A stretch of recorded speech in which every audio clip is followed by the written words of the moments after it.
video was sponsored by HP. What do Yahoo and Google, two of the most iconic names in the tech world, have in common? Both were conceived in the vibrant halls of Stanford University. But while one soared to unprecedented heights, the other dwindled after a promising start. Let's explore the epic rise of Google and fall of Yahoo. In the dawn of the internet era around the mid-90s, two Stanford graduates, Jerry Yang and David Philo, envisioned a platform that would change the digital landscape. They named it Yahoo. What initially began as a hobby project, a directory to the World Wide Web, quickly evolved. It was distinctively organized, not by algorithms or keywords, but by humans. The goal was simple: making the chaotic, burgeoning web navigable for early internet explorers. This rudimentary directory, initially branded as Jerry and David's Guide to the World Wide Web, quickly garnered popularity due to its user-friendly, organized structure. By the end of 1994, it had attracted an astonishing 1 million hits. Sensing the potential of their creation, they rebranded it as Yahoo, an acronym for yet another hierarchical, officious oracle. In the early days of the internet, Yahoo made waves with its unique human-curated approach. Real people, not machines, meticulously categorized the vast ocean of information on the web. This approach gave Yahoo's directory a human touch, making it more reliable and less susceptible to spam, a noteworthy advantage during the early stages of the internet. But Yahoo wasn't content with just being a web directory. It made strategic acquisitions to bolster its suite of services. One such acquisition was GeoCities in 1999, a web hosting service that empowered users to build their own websites. This move elevated Yahoo's status, making it one of the leading web services companies in the world. The acquisition trail continued in 2005 when Yahoo purchased Flickr, then a super popular photo sharing platform. This was a strategic move to tap into the rising trend of online photo sharing. In 2013, Yahoo made a significant gamble on Tumblr, a trending blogging platform. Yahoo believed that Tumblr would infuse fresh life into their aging user base. But acquisitions weren't Yahoo's only play. They were also cooking up their own storm, developing services designed to captivate users. Yahoo Mail, introduced in 1997, quickly became one of the most popular email services worldwide. A year later, Yahoo Messenger debuted, offering real-time communication to internet users across the globe. Yahoo News also emerged as a reputable news platform, attracting millions of users daily. Yahoo was trying to be a jack of all trades, hoping to retain users within its ecosystem. But this approach spread Yahoo too thin and hindered its ability to innovate rapidly to keep up with the evolving internet landscape. And this is interesting because Google also wanted to be a jack of all trades, and that's where they found success. And speaking of Google, while Yahoo was in its prime, two other Stanford students, Larry Page and Sergey Brin, were quietly working on their project, Google. Google's approach to web search was fundamentally different from Yahoo's. They developed an innovative algorithm named PageRank, which ranked websites based on the quality and quantity of links from other web pages. This was a paradigm shift. As Larry Page, Google's co-founder, wisely noted, the more nods you receive from other pages, the higher you climb in the search result hierarchy. This method gave users more relevant results quickly and efficiently. Google's PageRank was a resounding success. Users found themselves getting relevant search results swiftly and accurately. This emphasis on speed and efficiency and relevancy made Google's search engine increasingly popular. It provided the solid foundation on which Google's success story was built. But Google was not one to rest on its laurels. Google embarked on an ambitious journey to expand and diversify its services. In 2004, Google launched Gmail, a free,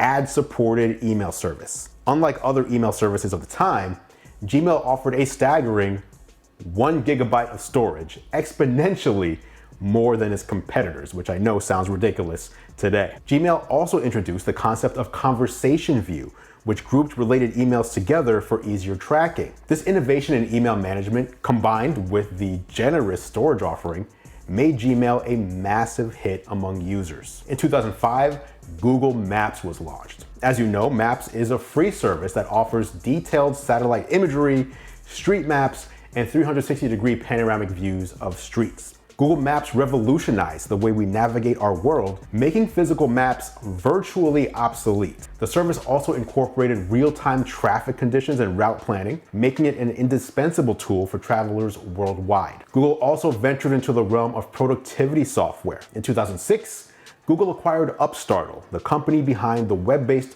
word processor Writely. This acquisition laid the foundation for Google Docs, a cloud-based document editing service. Google Docs, along with Google Sheets and Google Slides, form the core of Google's productivity suite, now known as Google Workspace. These tools allowed real-time collaboration, making them popular among businesses and educational institutions. Google Drive, launched in 2012, offered cloud storage, file sharing, and collaborative editing. It seamlessly integrated with Google's suite of productivity tools, further solidifying Google's position in the market. And Google's innovation train didn't stop there. They forayed into the realm of operating systems with the launch of ChromeOS in 2009. ChromeOS, a Linux-based operating system, was designed to work primarily with web applications. It was lightweight, secure, and fast, making it an ideal choice for netbooks and laptops. The most significant feature of ChromeOS was its deep integration with Google's suite of services. This tight coupling made Chromebooks an attractive alternative for users heavily invested in Google's ecosystem. And speaking of which, let's talk about one of the latest devices in business tech, the HP Elite Dragonfly Chromebook. This is not your typical Chromebook. It impresses with a premium Dragonfly blue design and a 13.5-inch QHD display. But the magic here is in the 3:2 aspect ratio. It's taller, giving you more vertical real estate and reducing the need for endless scrolling. It's a game changer whether you're browsing web pages, working on documents, or diving into your favorite apps. And collaboration, it's never been better. Thanks to top-mounted mics for 360-degree voice pickup and AI-based noise reduction, you'll be heard crystal clear no matter where you are. Add in a 5-megapixel camera that excels in low light and a quad B&O speaker array for superior audio, and you'll look and sound great in any meeting. That said, the Dragonfly is more than just its good looks. Under the hood, it's a powerhouse running on a 12th gen Intel Core i7 with up to 32 gigabytes of RAM and 512 gigs of storage, perfect for tackling heavy-duty tasks, multitasking, and meeting the demands of the modern business. You get all this power packed into a feather-light package. At just 2.8 pounds, the Dragonfly is your perfect travel companion, giving you the freedom to work from anywhere. Privacy and security are also front and center with the Dragonfly sporting an optional SureView Reflect display, a physical camera shutter, and fingerprint unlock. And here's a fact, ChromeOS has never had a ransomware attack ever. So you can rest easy knowing your data is secure. In short, the HP Elite Dragonfly Chromebook isn't just an upgrade, it's a revolution in business tech. Now, let's talk about Google's most groundbreaking leap, in my opinion. That would be its audacious entry into the mobile space with Android. But how did they shake up an industry dominated by the likes of Apple and Nokia? Android, an open source mobile operating system, was a game changer. It allowed various manufacturers to adopt and customize it for their devices, creating a vast ecosystem of Android devices. This strategic move enabled Google to dominate the smartphone market and made Google's suite of services an integral part of the mobile experience for millions of users worldwide. Today, Android stands as the most popular mobile operating system globally, powering billions of devices from smartphones to smart TVs. But Google wasn't satisfied with just conquering the software realm. They had their eyes set on a new frontier, hardware. But how does a software giant pivot into the hardware arena? The journey began in 2010 with the Nexus series of smartphones and tablets. The Nexus line was a collaboration with different hardware manufacturers like HTC, Samsung, and LG. The aim was to provide a pure Android experience, free from any manufacturer-specific modifications, setting the standard for Android devices across the globe. After the Nexus series, Google decided to take more control over their hardware and introduced the Pixel phones in 2016. These devices were entirely Google branded, and they showcased the best of Android and Google services. They came with unique features like the Google Assistant, a powerful AI that could answer questions, play music, set reminders, and much more. The Pixel line also became known for its outstanding camera capabilities, setting new benchmarks for smartphone photography. Google's hardware innovations weren't just confined to smartphones. They expanded into the rapidly growing smart home market with the launch of Google Home in 2016. This device, equipped with Google's advancements in AI and voice recognition, brought Google services into the living room. It could play music, answer questions, set reminders, control smart home devices, and much more, all through voice commands. Google Home marked a significant step toward making smart homes more accessible and functional. And that brings me back to the HP Elite Dragonfly Chromebook, which is a dream for the SMBs out there. It's robust, secure, and designed for collaboration, perfect for today's flexible work environments. Plus, it's a sustainable choice crafted with ocean-bound plastics. Running on ChromeOS with a Titan C chip, it offers fast, responsive performance and the highest level of security, making it the ultimate tool for sustainable, secure, and efficient operations. A critical part of Google's growth was strategic acquisitions. The most notable was YouTube in 2006. The purchase of the video sharing platform for $1.65 billion was seen as risky at the time, but it paid off tremendously. YouTube has since grown into the world's leading video platform, playing a significant role in the rise of online video consumption and shaping internet culture. While Google was soaring, Yahoo was not. Faltering under the weight of its own limitations, Yahoo's human-curated search struggled to keep pace with the exponential growth of the web. Yahoo also failed to develop a competitive search algorithm, losing significant search market share to Google. Several strategic blunders marked Yahoo's downfall.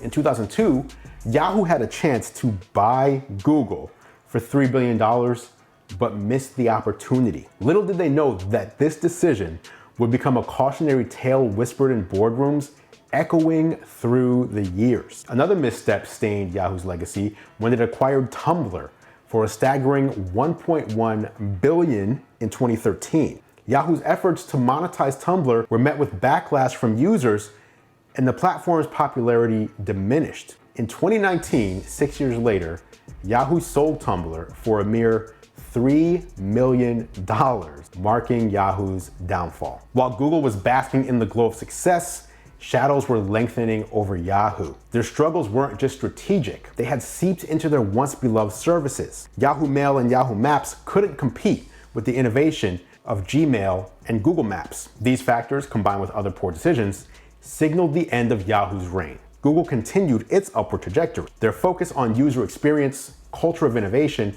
and strategic acquisitions set them up for success. Google's story is a testament to how a clear vision, relentless innovation, and strategic decisions can lead to monumental success. The rise of Google and the fall of Yahoo encapsulate a tale as old as time, the relentless march of progress. Remember that old story of the tortoise and the hare? Well, Google, the hare, was quick to adapt, innovate, and grow. They sprinted ahead with determination, continually innovating and evolving to meet the changing needs of the internet users. They didn't just rest on their initial success, but continued to push the boundaries. On the other hand, Yahoo, the tortoise in this story, despite a promising start, couldn't keep up with the pace of the internet's evolution. They stuck to their human-curated approach for far too long, unable to recognize the need for a more scalable solution. They watched in despair, if not horror, as their leads slipped through their fingers like fine grains of sand, leaving them stranded on the shores